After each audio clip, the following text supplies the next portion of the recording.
Kristus tahu siapa Yudas, siapa asli Yudas, dan apa yang akan dia lakukan. Kristus tahu, jemaat Tuhan. Di tengah-tengah gereja Tuhan ada Yudas Iskariot. Warning, peringatan, dan penghiburan sekaligus. Di tengah-tengah gereja Tuhan dimanapun ada Yudas Iskariot. Kristus mempersilahkan murid-murid palsu itu, Yudas Iskariot modern hari ini dan yang akan datang, untuk mengecap kasih Allah yang ia berikan di tengah-tengah murid-muridnya. Murid-murid Yesus Kristus yang palsu adalah pribadi-pribadi yang hanya mencicipi dan mengecap berkat Allah, tetapi tidak pernah merasakan kasih Allah yang sesungguhnya. Mereka hanya menumpang di tengah-tengah persekutuan murid Yesus Kristus. Yudas hanya tahu Yesus Kristus dari permukaan saja, dan Yudas tidak mengetahui siapa sebenarnya Yesus Kristus. Sangat bahaya hanya mengenal Yesus Kristus di permukaan saja. Mereka, para saudara palsu Yudas Iskariot, menerima firman Allah yang adalah penghiburan dan penguatan di hidup ini. Tapi mereka hanya menerimanya sebatas kalimat motivasi dan tidak menjadi darah dan daging mereka. Kalimat firman Allah yang begitu indah hanya menjadi kata motivasi, penguatan. Biar aku sukses dalam hidup ini. Inilah yang harus kubutuhkan. Kata-kata dari Alkitab karena begitu halus, begitu memotivasi hidup saya untuk belajar sungguh-sungguh, untuk belajar, untuk bekerja sungguh-sungguh. Tetapi kalau bicara pengharapan yang satu-satunya, oh maaf, bukan Yesus. Masih ada yang lain. Bagi saudara palsu, bagi Yudas Iskariot modern saat ini yang mendengarkan firman Tuhan ini, firman Allah ini sangat menghibur sekali. Tetapi tidak akan pernah tertanam di dalam hidup mereka. Karena bagi mereka masih ada harapan lain di luar Yesus. Masih ada harapan lain di luar Allah. Masih ada harta saya, yang adalah pengharapanku. Masih adalah uang saya yang jadi pengharapanku. Masih ada suami saya yang adalah pengharapan. Masih ada papa mama saya pengharapanku. Masih ada istriku pengharapanku. Masih ada pekerjaanku dan masih ada otakku loh pengharapanku. Bagi murid palsu, Yesus bukanlah harapan satu-satunya. Hatinya sangat keras untuk menerima firman Allah. Walaupun dia mendengarkan firman Allah itu setiap hari Minggu di gereja, walaupun dia mendengarkan firman Allah itu di setiap pertemuan dengan sesama anggota jemaat, walaupun dia setiap hari mendengar firman Allah, entah itu di radio, entah itu dimanapun, tetapi hatinya sedemikian keras. Allah memberikan kesempatan dia mendengarkan firman-Nya, tetapi hatinya sedemikian batu.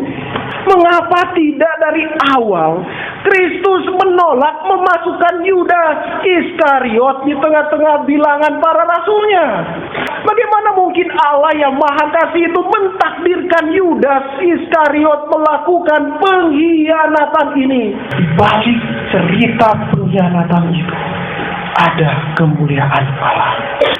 Iblis dengan tipu dayanya, dengan sekeras apapun ia akan lakukan sehingga manusia tidak mengerti makna salib, dan buta serta tuli untuk mendengar dan mengerti peringatan dan penghiburan dari salib Kristus Yesus. Mengapa engkau sengaja memilih dia, Tuhan, sehingga terjadi pengkhianatan, sehingga terjadi kematian di kayu salib? Bahwa Allah menetapkan orang-orang pilihan di dalam kekekalan.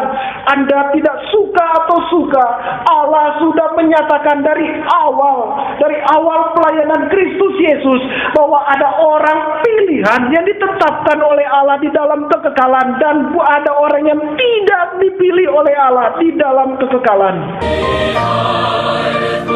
Spirit.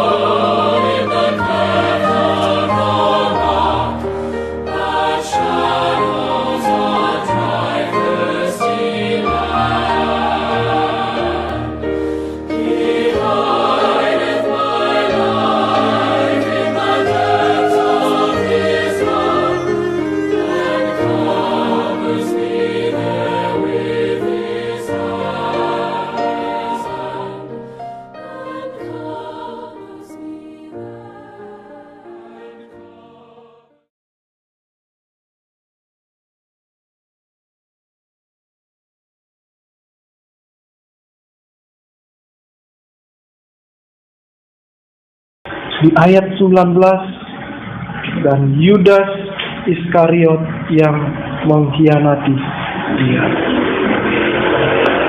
Tubuh Tuhan Yesus yang lokal, yaitu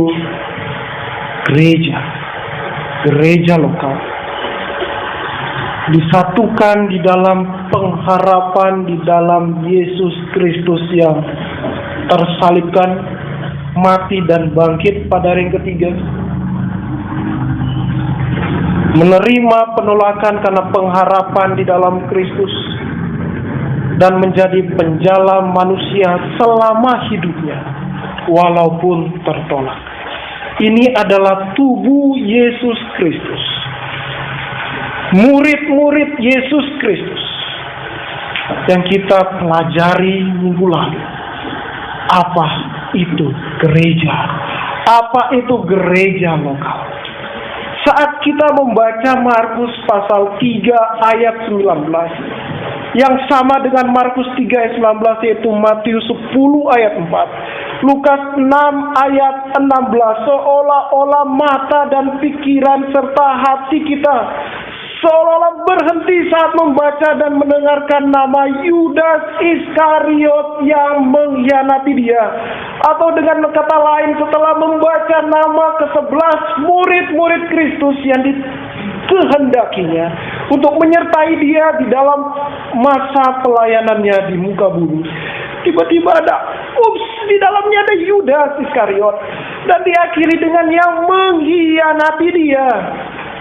Jemaat Tuhan Yesus, ayat-ayat firman Allah di dalam Markus 3 ayat 19, Matius 10 ayat 4, Lukas 6 ayat 16. Ayat-ayat tersebut menarik kita ke dalam peristiwa penyaliban Yesus Kristus. Dari awal pelayanan Yesus Kristus, Ia sudah memberitahukan tujuan kedatangannya, yaitu menebus manusia lewat kematiannya di kayu salib. Saat kita membaca ayat 19 dari Markus 3 ini, Allah ingin menyatakan kepada kita murid-murid Tuhan, atau kepada semua manusia yang membaca kisah pelayanannya di muka bumi ini, bahwa dari awal pelayanannya Ia sudah memberitakan maksud tujuan kedatangan dari seorang Mesias, yaitu menebus manusia yang berdosa lewat kematiannya di kayu salib. Mau tidak mau, Yudas Iskariot namanya muncul dalam Alkitab. Kita nggak usah merubah, kita tidak usah mentipeknya atau menghapusnya. Dan juga Alkitab menyatakan ia adalah pengkhianat dari Mesias, Allah dan Juru Selamat, Allah sepenuhnya dan manusia sepenuhnya, Yesus Kristus, dikhianati oleh Yudas Iskariot. Itulah kenyataan yang dikatakan oleh Alkitab. Selanjutnya, jemaat Tuhan Yesus, apakah Kristus Yesus tidak tahu siapakah Yudas Iskariot dan apakah yang akan Yudas perbuat kepadanya? Mengapa tidak dari awal Kristus menolak memasukkan Yudas Iskariot di tengah-tengah bilangan para rasulnya? Apa yang Allah inginkan dari semua murid Yesus Kristus di segala zaman dan tempat? Belajar dari hadirnya Yudas Iskariot di tengah-tengah para rasul. Atau jemaat Tuhan Yesus ada pikiran yang mendengarkan atau membaca firman Tuhan ini berkata bahwa Allah tidak adil membiarkan Yudas Iskariot melakukan ini, atau berkata, bagaimana mungkin Allah yang Maha Kasih itu mentakdirkan Yudas Iskariot melakukan pengkhianatan ini? Semua pertanyaan itu tergabungkan saat kita membaca Markus 3 ayat 19. Perhatikan perkataan Tuhan Yesus di dalam Yohanes pasal 13 ayat 18 sampai 19.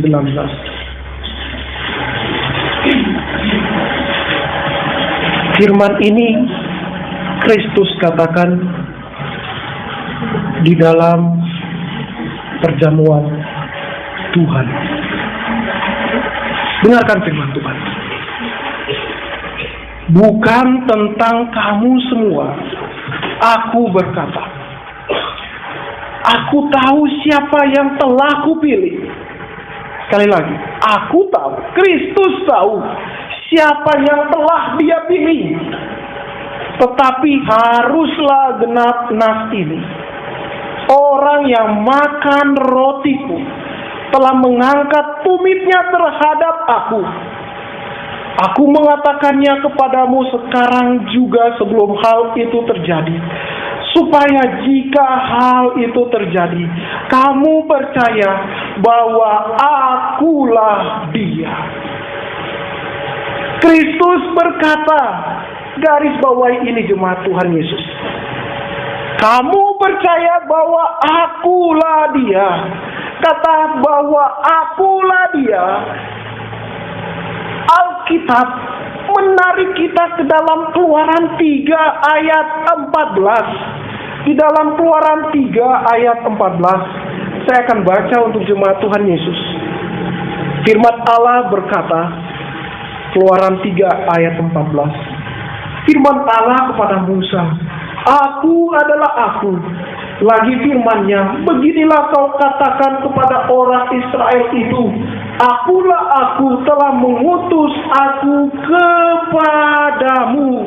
Jadi jemaat Tuhan Yesus, di balik peristiwa pengkhianatan Yudas Iskariot, Kristus Yesus menampakkan kemuliaannya sebagai Allah. Bahwa penyataan bahwa Yesus Kristus adalah Allah, Ia nyatakan kepada semua manusia. Jika semua hal itu terjadi, engkau akan tahu bahwa aku adalah aku. Bahwa aku adalah Allah. Bahwa aku adalah Mesias yang diutus kepadamu untuk menyelamatkan engkau. Luar biasa jemaat Tuhan Yesus. Di balik cerita pengkhianatan itu ada kemuliaan Allah. Jemaat Tuhan Yesus, iblis berpikir dengan memakai Yudas Iskariot, ia dapat menggagalkan rencana Allah menyelamatkan manusia. Alkitab memberitahukan bahwa iblis di dalam firman Tuhan ini, Alkitab memberitahukan bahwa iblis tidak berdaya dan berkuasa akan masa depan. Alkitab menyatakan bahwa iblis tidak tahu pikiran Allah dan ia berlagak seolah-olah adalah Allah. Iblis tidak tahu mengenai rencana salib. Jemaat Tuhan Yesus, iblis sama sekali tidak tahu rencana salib. Oleh sebab itu jemaat Tuhan, iblis berpikir dengan kematian Yesus Kristus yang melibatkan Yudas Iskariot yang Kristus kasihi. Ingat, Kristus mengasihi Yudas Iskariot. Bahwa saat melibatkan Yudas mengkhianati gurunya, iblis berpikir bahwa ia dapat menghentikan kasih Allah kepada manusia. Malah sebaliknya jemaat Tuhan, peristiwa salib yang melibatkan Yudas Iskariot dimulai dari perjamuan Tuhan, Taman Getsemani, sampai Golgota, itu adalah kematian dari kematian kekal. Iblis tidak tahu itu, bahwa kematian Yesus Kristus di kayu salib adalah kematian dari kematian kekal. Oleh sebab itu bagi iblis salib adalah lambang kematian kekal baginya. Dengan alasan itu iblis selalu menolak salib Kristus. Dan itulah yang iblis sampaikan kepada dunia, keselamatan tanpa salib Kristus. Iblis selalu memakai cara pikir yang sama mengenai bagaimana manusia diselamatkan. Dan semua caranya terlihat dengan nyata, yaitu penyangkalan akan salib Kristus. Iblis selalu menyangkali salib Kristus. Di luar iman di dalam Yesus Kristus, keselamatan adalah penyangkalan akan salib. Hanya di dalam Yesus Kristus keselamatan itu adalah salib Yesus Kristus. Jadi jemaat Tuhan Yesus, iblis berusaha sekeras apapun sehingga manusia tidak mengerti makna salib, dan buta serta tuli untuk mendengar dan mengerti peringatan dan penghiburan dari salib Kristus Yesus. Sekali lagi jemaat Tuhan Yesus, iblis dengan tipu dayanya, dengan sekeras apapun ia akan lakukan sehingga manusia tidak mengerti makna salib, dan buta serta tuli untuk mendengar dan mengerti peringatan dan penghiburan dari salib Kristus Yesus. Benar jemaat Tuhan Yesus, peringatan dan penghiburan.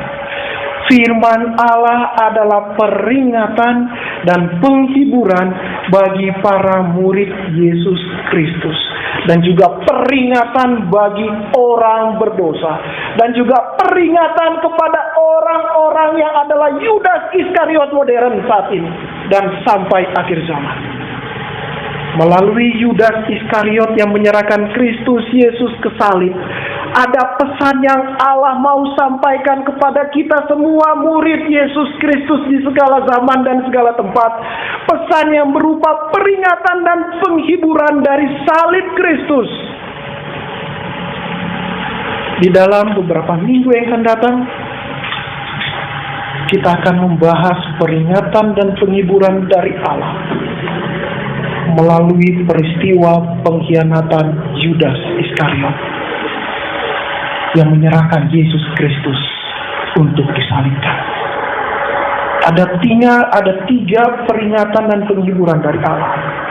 Yang pertama, di tengah-tengah gereja Tuhan ada Yudas Iskariot. Warning, peringatan, dan penghiburan sekaligus. Di tengah-tengah gereja Tuhan dimanapun ada Yudas Iskariot. Yang kedua, peringatan dan penghiburan kedua. Sia-sia manusia hidup jika bukan murid Yesus Kristus. Sia-sia Anda dan saya hidup tetapi bukan murid Yesus Kristus. Dan yang ketiga jemaat Tuhan, peringatan dan penghiburan dari Allah lewat peristiwa ini. Para murid Yesus Kristus yang sejati pasti setia sampai akhir. Tiga peringatan dan penghiburan ini akan kita bahas. Dan setelah saya renungkan dan doakan, kita cukup membahas minggu ini adalah peringatan dan penghiburan yang pertama. Di tengah-tengah gereja Tuhan Yesus ada Yudas. Tidak usah melirik kanan dan kiri siapa yang Yudas, tetapi dengarkanlah dulu firman Tuhan ini. Baru Anda dapat melirik kiri ke kanan siapa Yudas Iskariot modern. Jemaat Tuhan Yesus, kita masuk ke dalam peringatan yang pertama, penghiburan yang pertama. Di tengah-tengah murid Yesus ada Yudas Iskariot. Ingat jemaat Tuhan Yesus, bahwa setiap perkataan Allah pasti terjadi.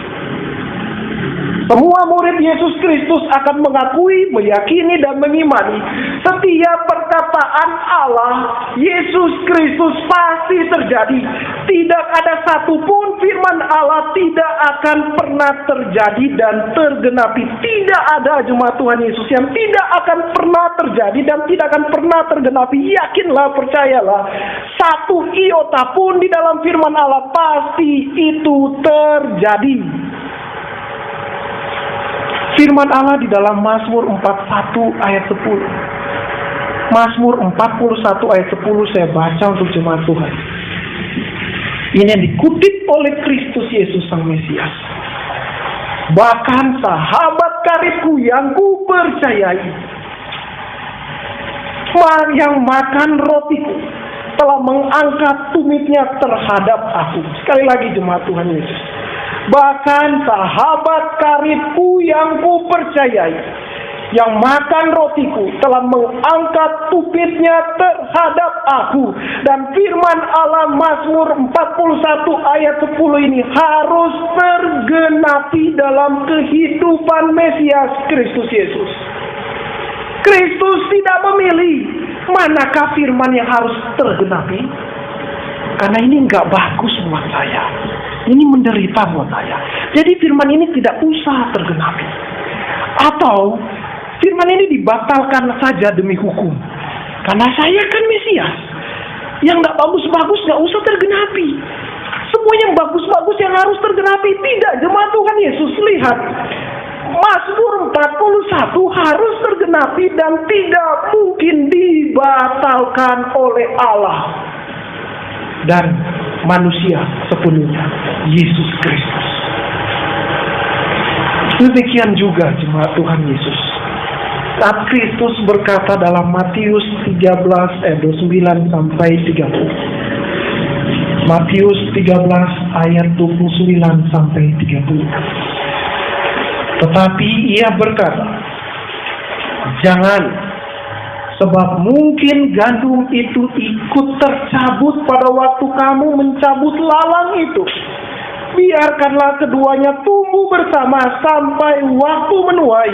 Pada waktu itu aku akan berkata kepada para penuai, kumpulkanlah dahulu lalang itu dan ikatlah berkas-berkasnya untuk dibakar. Kemudian kumpulkanlah gandum itu ke dalam lumbungku.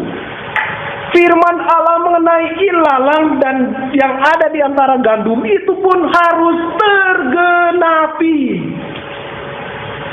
Adalah satu kepastian bahwa akan ada murid palsu. Bahwa adalah satu kepastian dari firman Tuhan yang kita baca. Bahwa harus ada saudara palsu.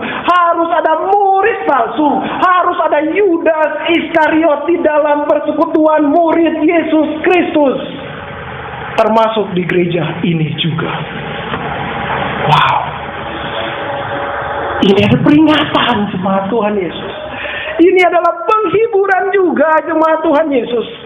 Waktu mempersiapkan firman Tuhan ini, tidak mungkin saya yang adalah hamba Tuhan melewatkan peristiwa para murid. Tidak mungkin jemaat Tuhan Yesus. Ini harus dibukakan bahwa di antara para murid Yesus yang sesungguhnya ada murid palsu, ada saudara palsu. Dan itu pasti terjadi. Yakinlah firman Tuhan Yesus itu pasti terjadi. Enak atau tidak enak, itu harus terjadi. Kembali kepada Yudas Iskariot. Dari antara orang-orang Yahudi, mengapa Kristus memilih Yudas Iskariot? Pernahkah jemaat Tuhan Yesus bertanya di dalam hati, Tuhan, mengapa engkau memilih Yudas Iskariot dari sedemikian banyak orang Yahudi sehingga engkau memasukkan dia di dalam bilangan para rasulmu? Apakah tidak ada orang lain sehingga Kristus mengendaki seorang Yudas Iskariot masuk di dalam bilangan para rasul untuk menyertai dia selama 3 tahun masa pelayanannya di bumi? Pernahkah bertanya jemaat Tuhan saat kita membaca ini? Jika Yesus Kristus adalah Allah sepenuhnya dan manusia sepenuhnya, mengapa dalam hal ini, dalam hal Yudas, seolah-olah Kristus tidak mengetahui isi pikiran Yudas Iskariot, seperti ia mengetahui pikiran manusia yang lain, seperti dalam Matius 9 ayat 4, Markus 2 ayat 8, Lukas 5 ayat 22, Matius 26 ayat 10, Matius 16 ayat 8. Dalam ayat-ayat yang tadi saya sebutkan, Kristus Yesus tahu isi hati dari manusia yang hadir di sekelilingnya. Kemanakah kemampuan Kristus Yesus melihat hati dan pikiran manusia Yudas, sehingga ia menghendaki Yudas Iskariot masuk di dalam bilangan para rasul? Kemana kemampuanmu, Mesias? Mengapa hilang kemampuan itu saat engkau berhadapan dengan Yudas Iskariot, saat engkau melihat di balik matanya itu Saat Engkau melihat kehidupannya, mengapa Engkau sengaja memilih dia, Tuhan? Sehingga terjadi pengkhianatan, sehingga terjadi kematian di kayu salib. Jemaat Tuhan Yesus, apakah Kristus tidak tahu dengan Yudas dan membiarkan ia berada di tengah-tengah para rasulnya? Jawabannya, Kristus tahu, jemaat Tuhan. Kristus tahu siapa Yudas, siapa asli Yudas, dan apa yang akan dia lakukan. Kristus tahu, jemaat Tuhan. Dia tahu, karena haruslah terjadi seluruh apa yang akan menimpa Mesias. Di dalam firman Tuhan Yohanes 13 ayat 19. Saya bacakan sekali lagi. Yohanes pasal 3 ayat 19, aku mengatakannya kepadamu sekarang juga, sebelum hal itu terjadi, supaya jika hal itu terjadi kamu percaya bahwa akulah dia. Kembali lagi jemaat Tuhan Yesus. Yesus Kristus Sang Mesias ingin berkata, biarkanlah dunia tahu, biarkanlah orang-orang tahu bahwa aku adalah aku, seperti yang aku ucapkan di dalam Keluaran 3 ayat 14. Melalui peristiwa tergenapinya segala firman Allah sampai ke kayu salib, biarlah semua manusia, biarlah kita semua umat manusia di segala zaman dan di segala tempat merespon dalam diri mereka, siapakah aku? Maksudnya, siapakah A besar, K, U besar itu, Yesus Kristus di dalam hidup mereka. Kristus Yesus memberikan kita kesempatan untuk merespon siapakah dia. Luar biasa jemaat Tuhan, dari awal melayani Kristus sudah memberikan respon. Siapakah aku bagimu? Alkitab secara unik memberikan penjelasan kepada semua manusia mengenai kebenaran dan keadilan Allah berhubungan dengan orang pilihan Allah di dalam kekekalan, dalam peristiwa pengkhianatan Yudas Iskariot. Jemaat Tuhan Yesus, dari awal pelayanan Tuhan Yesus, Ia sudah menyampaikan kepada seluruh umat manusia di segala zaman dan segala waktu bahwa Allah menetapkan orang-orang pilihan di dalam kekekalan.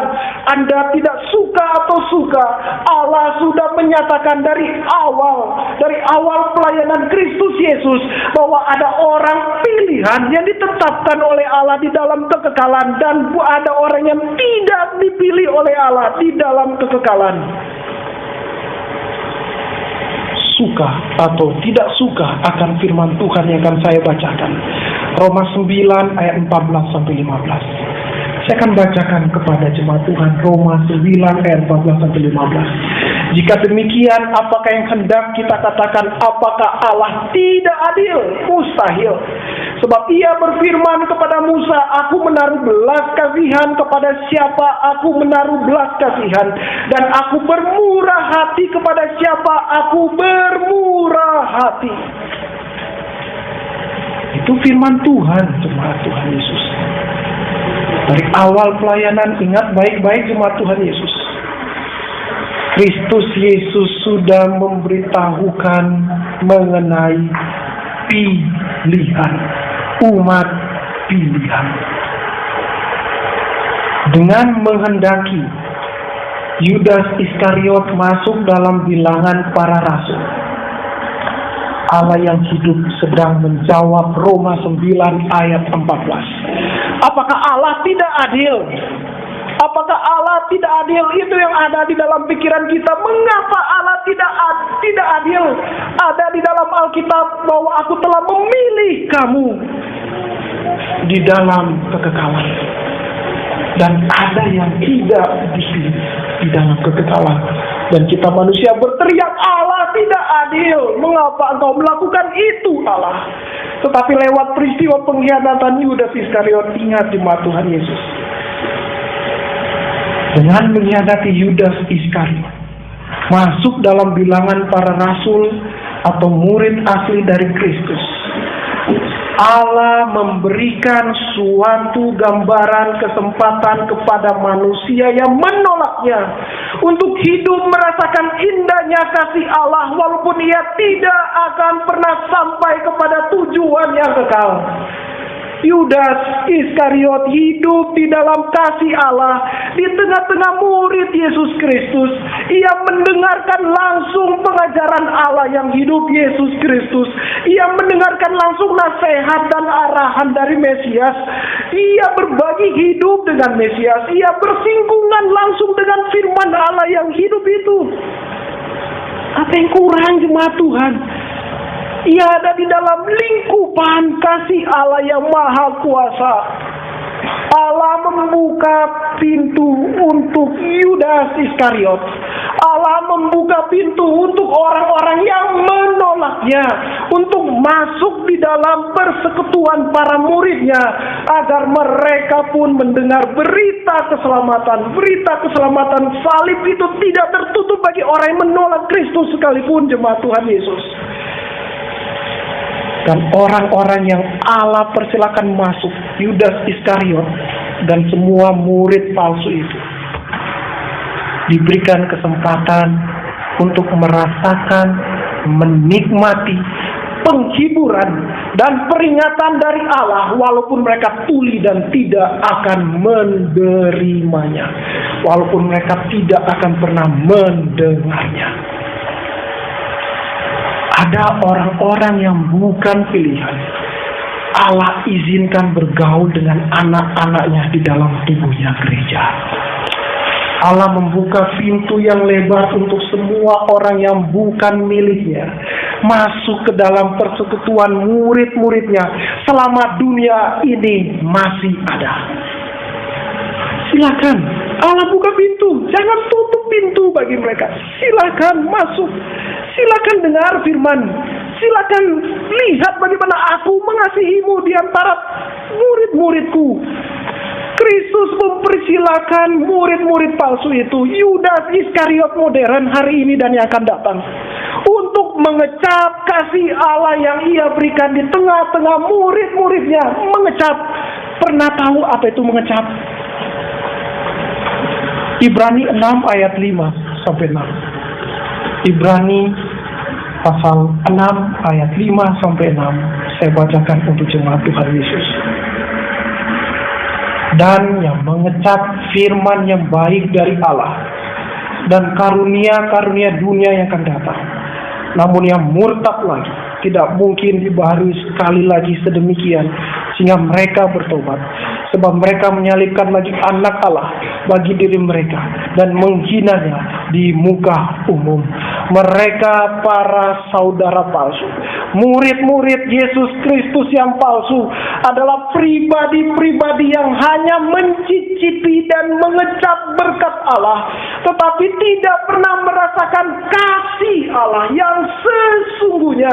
Mereka dapat merasakan kasih Allah melalui anak-anaknya yang terlihat di muka bumi ini, tetapi mereka tidak akan pernah menerima kasih Allah yang sejati itu, yaitu salib Kristus.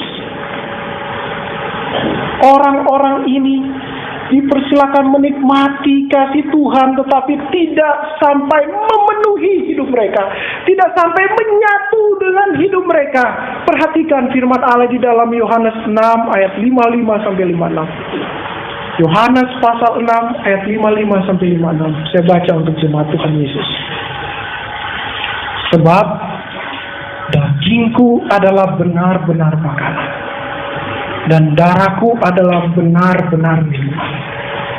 Barang siapa makan daging dan minum darah, ia tinggal di dalam aku dan aku di dalam dia. Bandingkan dengan Ibrani. Apakah di situ Kristus berkata, barang siapa mencicipi dagingku, barang siapa hanya mengecap dagingku, tetapi Kristus berkata makan, jemaat Tuhan Yesus. Sekali lagi, makan, tahu makan ya jemaat Tuhan Yesus ya.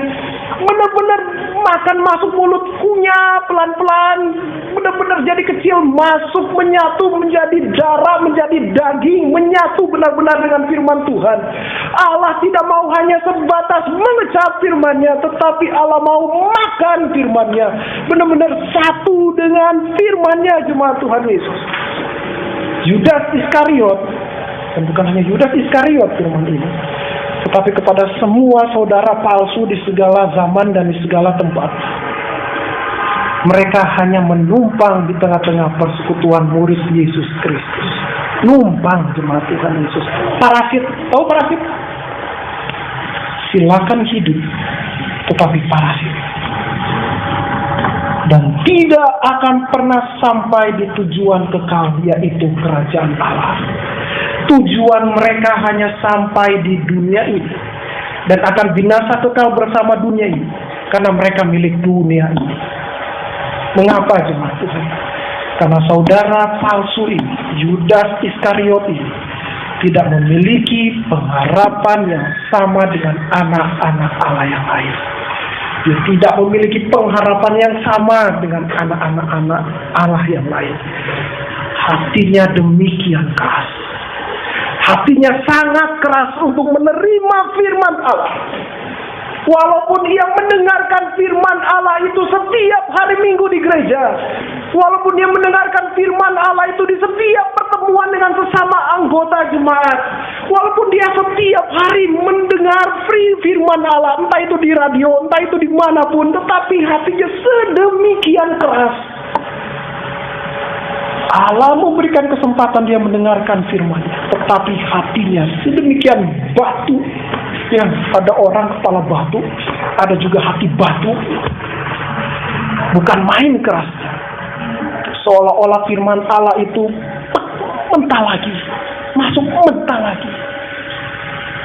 Jadi jemaat Tuhan Yesus, Yudas Iskariot mengenal Kristus Yesus. Benar dia mengenal Yesus Kristus. Buktinya Matius 26 ayat 48. Yesus dikenal oleh Yudas Iskariot. Matius 26 ayat 48. Saya baca jemaat Tuhan. Ini perkataan Yudas. Karena dia kenal Yesus.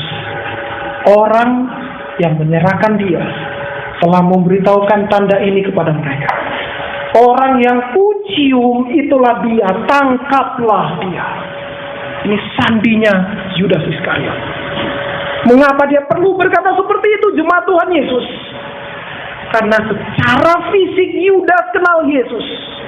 Dia bisa membedakan ini Petrus, ini Andreas, ini Thomas, ini Yakobus. Dan ini Yesus yang berkata dia Mesias. Dia kenal, benar dia kenal. Tetapi hanya permukaan saja. Yudas tahu membedakan mana Yesus dari antara 11 murid, tetapi hanya permukaan dia kenal Yesus. Perhatikan, ini peringatan jemaat Tuhan Yesus. Silakan dengar bagi saudara palsu. Saya tidak akan tunjuk siapa saudara palsu. Silakan dengar juga, hai murid asli. Yudas hanya tahu Yesus Kristus dari permukaan saja. Dan Yudas tidak mengetahui siapa sebenarnya Yesus Kristus. Sangat bahaya hanya mengenal Yesus Kristus di permukaan saja. Hati-hati jika berkata Yesus Kristus adalah pengharapanku, tetapi pada aslinya perkataan itu hanya sebatas di bibir saja. Berkata Yesus adalah pengharapanku, di dalam setiap nyanyian Yesus adalah pengharapanku, wah Yesus pengharapanku, tapi itu cuma sebatas bibir saja. Hanya sebatas permukaan saja. Yesus adalah pengharapanku. Jemaat Tuhan Yesus, mari kita lihat jemaat Tuhan. Kalimat firman Allah yang menghibur dan menguatkan di dalam Mazmur 39. Mazmur 39 ayat 5 sampai 8. Saya akan baca untuk jemaat Tuhan. Mazmur 39 ayat 5 sampai ke 8. Firman Tuhan ini begitu indah, begitu ajaib. Mazmur 39 ayat 5 sampai 8. Saya baca jemaat Tuhan.